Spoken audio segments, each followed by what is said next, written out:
सोने के बाद आत्मा कहाँ चली जाती है। नमस्कार दोस्तों, आप सभी का हमारे YouTube चैनल पर स्वागत है।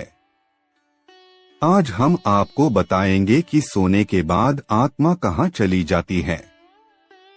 दोस्तों, जैसा कि आप सभी को मालूम है कि जब हम सब गहरी नींद में होते हैं तो हम सब स्वप्न देखते हैं और स्वप्न में कुछ भी देख सकते हैं। कहीं के भी दृश्य हमें स्वप्न में दिखाई देते हैं। कभी कभी तो बड़े भयानक स्वप्न हम सबको दिखाई देते हैं। कभी शुभ तो कभी अशुभ स्वप्न हमें दिखते हैं।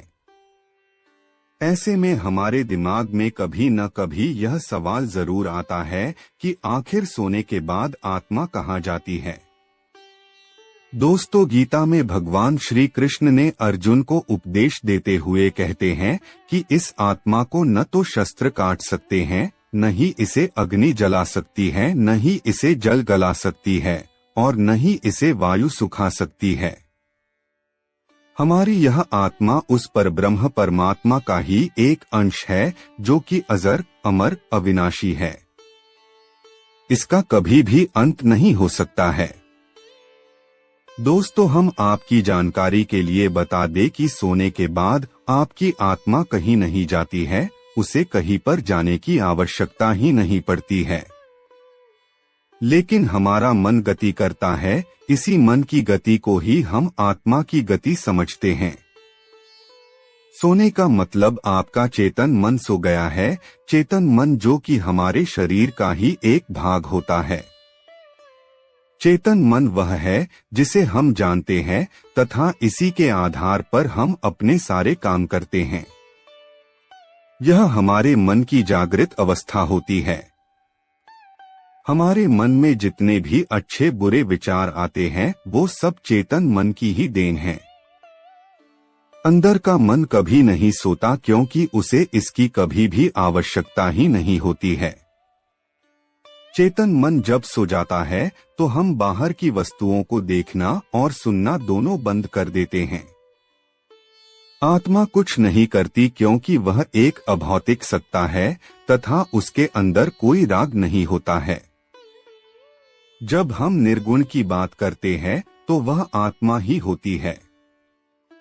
जब हम सो जाते हैं तो हमारा अचेतन मन आत्मा के साथ मिलकर क्रियाशील हो जाता है। उसके बाद हम स्वप्न देखने लगते हैं। इसी वजह से हमें लगता है कि सोने के बाद हमारी यह आत्मा कहीं जाती है। दोस्तों, अचेतन मन चेतन मन से बहुत ज्यादा शक्तिशाली होता है तथा वह चेतन मन से अधिक काम कर सकता है तथा वह भूत और भविष्य दोनों को देख सकता है। मृत्यु के पश्चात आत्मा चेतन मन के साथ नहीं जाता है बल्कि अचेतन मन जाता है।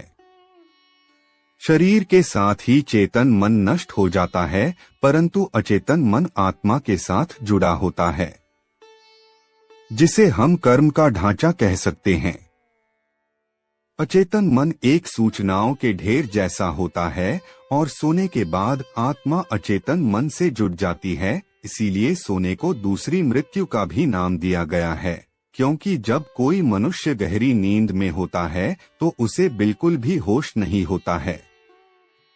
सोने के बाद आपका अचेतन मन आपकी आत्मा के साथ मिलकर भविष्य में चला जाता है तथा वह भविष्य को भी देख सकता है।